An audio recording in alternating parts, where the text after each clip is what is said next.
The first scream ripped across the Arizona plain long before anyone saw the blood on the nun's leg. She stumbled through the dry grass outside Tombstone, clutching her skirts, eyes wide with a terror that didn't belong in any holy woman. Something moved in the dust at her feet, then the sound came. That angry, dry rattle that makes a soul freeze even under the burning summer sun. The rattlesnake struck once, fast, sinking its fangs deep into the pale skin just above her boot. She slapped at the snake, but it was already sliding away, leaving 2 dark beads of venom swelling in her flesh. The convent walls were a mile behind her, the church bells silent. The nearest help a lone rider moving cattle along the fence line. Thomas Granger was 48, a rancher with a sunburned neck and a heart that had already buried a wife and a son. He heard that scream and yanked his horse around so hard the animal reared. Then he spotted her black habit against the gold of the grass. A nun, alone, folded over like a broken doll. By the time he slid from the saddle, the poison had already begun its slow, cruel climb. Her hands shook as she tried to stand. She failed. She looked up at the stranger, at the rough hands reaching for her, and shame fought with terror in her eyes. "The snake bit you high on the leg," he said, breath tight. "If I don't, you die before sunset." Eleanor knew what he meant. The wound sat under heavy black fabric, too far up for a decent touch. Her vows screamed at her, modesty and obedience on all the rules that had kept her safe behind stone walls. Out here, the only rule was survival. "Please," she whispered, voice cracking. "Don't make me do this." Thomas stared right back, jaw clenched. "Sister, I'm not asking for sin," he said. "I'm asking for permission to save your life." With trembling fingers, she gathered the skirt of her habit, lifting it just enough to bare the swollen flesh, tears spilling as she exposed more than any nun should. He dropped to his knees in the dust, knife flashing as he slit the fabric, pressing his mouth to the wound, spitting venom into the dirt. They were so focused on life and death that neither of them noticed the wagon rolling up the road, didn't see the 2 women standing in the back, mouths hanging open, didn't hear the driver curse under his breath at the sight of a rancher on his knees between a nun's legs. By the time Thomas looked up, the wagon was already whipping around, racing straight toward Tombstone with a story that would set the whole town on fire. If a man risks his name to save a nun's life, what will that town do to him when the story reaches their ears, twisted and filthy? By sundown, the story had grown teeth. By the time the wagon rolled into Tombstone, folks were already talking about a rancher on his knees with his face up a nun's skirt. At the Crystal Star Saloon, men dropped their cards and leaned in close. Granger did what to Sister Eleanor. Nobody had the facts, but that never stopped a thirsty town. Someone else swore she was crying by the 3rd retelling. Thomas was not saving her life. He was ruining it. Sheriff Barton Clay stepped out of his office with a cigar in his teeth and greed in his eyes. Clay was the kind of man who could smell a scandal the way a buzzard smells death. He had never liked Thomas. Thomas had spoken too loud about stolen grazing lands the year before, and a sheriff who looked the other way. Now Clay had a gift dropped right in his lap. He walked straight to the little church where Sister Eleanor lay on a narrow bed, pale but breathing. The bite was angry and red, but the fever had passed. She tried to sit up when he came in, clutching the blanket to her throat. "Did he touch you where he should not have?" "Sister?" Clay asked. The question itself felt like a slap. Eleanor shook her head, eyes flashing. "He saved my life," she said. "If Thomas Granger had not been there, I would be buried on Boot Hill by now." Clay didn't want that answer. He wanted a scandal he could ride like a stolen horse. He stepped back out into the sunlight and told the crowd what they were hungry to hear. Rancher took advantage of a woman of God. That was all it took. They dragged Thomas off his porch before he had even unsaddled his horse. He didn't fight at first. He knew how this town worked. One angry sheriff, 3 loud drunks, and the truth didn't stand a chance. They shoved him through the door of the small stone jail, fists and elbows flying. One punch catching his jaw, just enough to sting his pride. Some had once shared his table. He heard someone shout that a man like him ought to hang for what he did to a nun. He heard another voice, softer, trying to cut through the noise. Eleanor. They would not let her near. Clay told him there would be a public hearing on Sunday, right there in the square where the whipping post stood. "Town wants a show, Granger," the sheriff said. "Better start praying." The jail sank into quiet.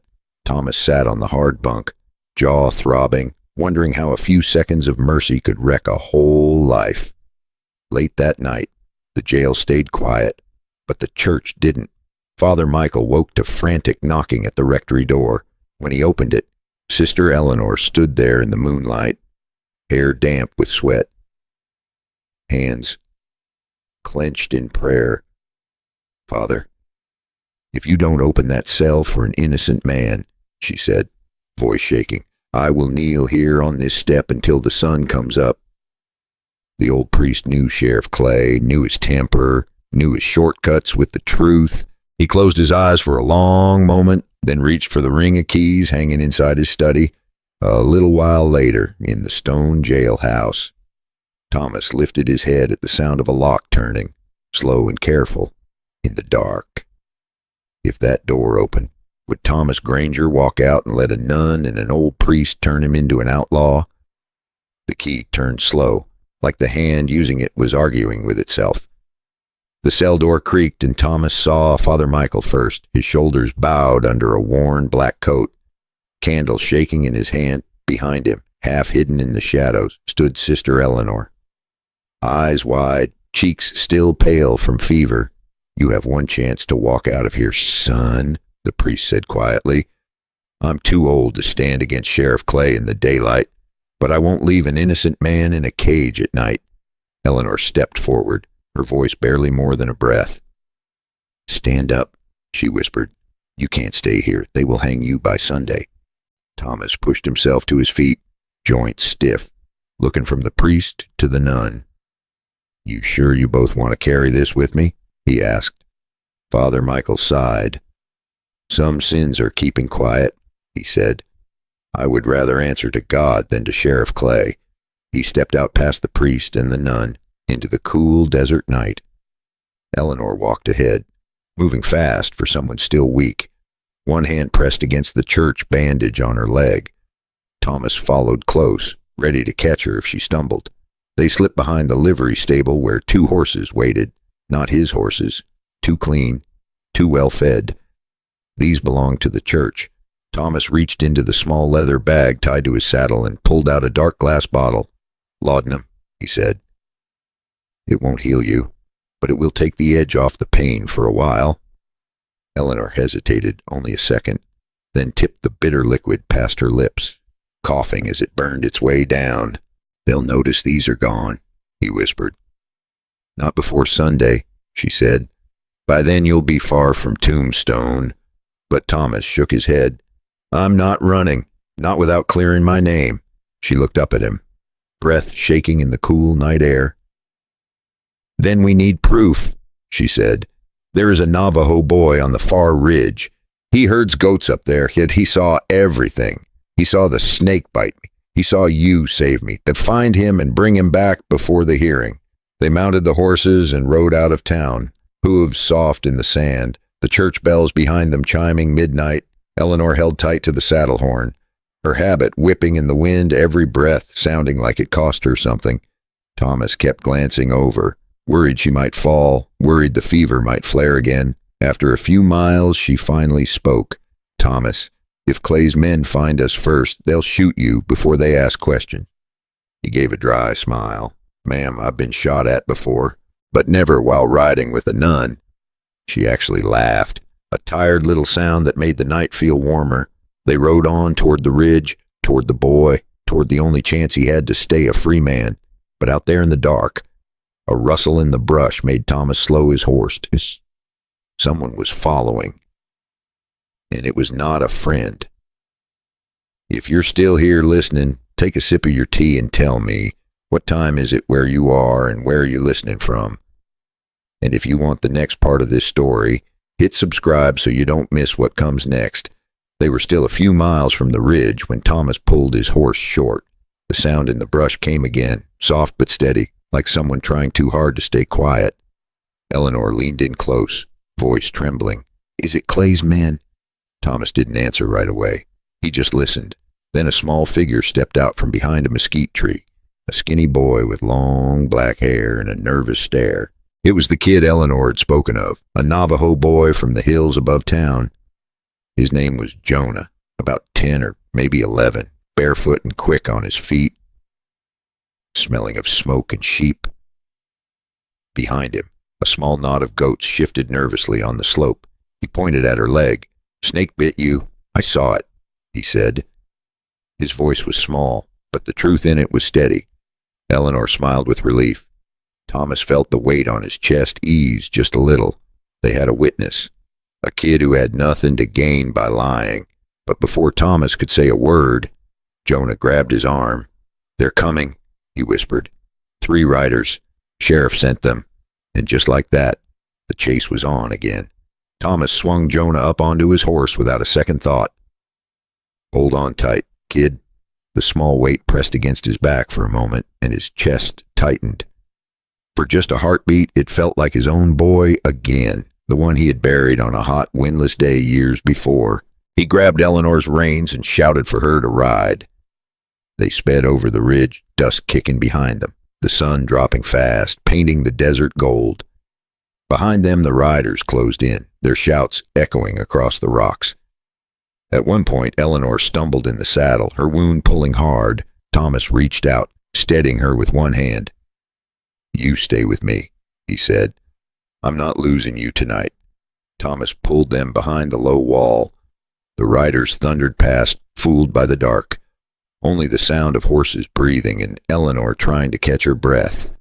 Thomas looked at Jonah. "You ready to stand in front of a whole town and speak the truth?" Jonah nodded. "I ain't scared of Clay." Thomas smiled a tired smile. "Kid, that makes one of us." They waited until the night grew safe enough to travel again, then headed straight for Tombstone. Sunday morning, the hearing would begin. And this time Thomas Granger would not be walking in alone. But as they approached the edge of town, Eleanor pulled her horse to a stop. Her face had changed. Her hands were twisting at the reins. "Thomas," she whispered, "what if the truth frees you but destroys me?" And that was the kind of question a man could answer with his heart or his silence. So which one would Thomas choose? Thomas didn't look away from her. "The truth is not mine or yours," he said quietly. "It belongs to God and to that town. We carry it together, or we both stay in chains." The whole town crowded into the square, hungry for a show. Sheriff Clay stood tall in his coat, acting like judge and jury. They dragged Thomas up in front of everyone, wrists tied, jaw set. Eleanor stood near the church steps, white as the chapel walls, hands twisted in her rosary. Jonah hovered behind her, eyes wide, taking in every angry face. Clay stepped forward. "This man disgraced a woman of God," he shouted. "He shamed our town." And before the gossip could rise, Eleanor stepped out, voice trembling but loud. "That is a lie," she said. "If you hang him, the sin will be on you, not on him." The crowd murmured. It's hard to enjoy a scandal when a nun is staring into your soul. The judge raised his hand.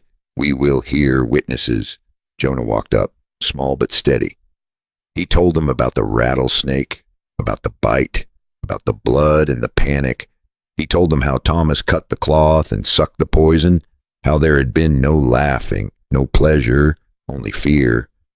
One man in the crowd snorted. "You're really going to trust an Indian, kid?" he called out. The judge looked over his spectacles and fixed him with a tired stare. "I'm going to trust anyone who sounds like they remember what they saw," he said. "So far, that is more than I can say for some of you." Clay tried to shut him up, tried to call him a wild kid who didn't know what he saw, but then an old woman spoke up. She had seen the wagon racing in, had heard the women twisting the story for free drinks. Truth walks slow, but it always gets there. The judge finally spoke. "There is no crime here," he said. "This man is free, and this town ought to be ashamed of how quickly it chose dirt over facts. The town found out he had his own secrets with land and money. By Friday, the county men rode in and took Clay's badge. Folks went home quieter than they came, later, at the edge of town." Eleanor stood beside the stagecoach. Her bag was small, her heart anything but. She took a deep breath, then reached up and unlooped the simple wooden rosary from around her neck. The beads were worn smooth from years of fingers and prayers. She pressed it into Thomas's hand and closed his fingers around it. "I have carried this since the day I took my vows," she said softly. "I can't give you my life, but I can give you my prayers." She met his eyes. "I love you," she said, "but I gave my first yes to God. If I stay with you, I break that promise. If I go, I break something inside me." Thomas swallowed, his thumb moving over the old wooden beads. "I reckon a man only gets 1 or 2 chances in life to do the right thing," he said, his voice low. "Even when it hurts like hell, this is mine." She nodded, tears bright, but not falling. "Real love sometimes means letting go," she whispered. He didn't trust his voice, so he just touched the brim of his hat in a small salute. The rosary still wrapped in his fist. She climbed aboard. The coach rolled away in a cloud of dust, and he raised his hat until she was only a memory against the sky. Out there, under that Arizona sun, Thomas kept working his land, a little more gentle, a little more watchful of lonely riders on the road. Eleanor kept her vows in another town, but every rattlesnake story and every sermon carried a piece of him. So let me ask you, would you speak the truth if it cost you everything? If this story touched you even a little, tap like, hit subscribe, and stay with me for more tales from the Old West. That's all the trail I've got for you today, partner. Ride easy till next time. Pour yourself another cup of coffee or tea and tell me in the comments, what time is it where you are and where are you listening from?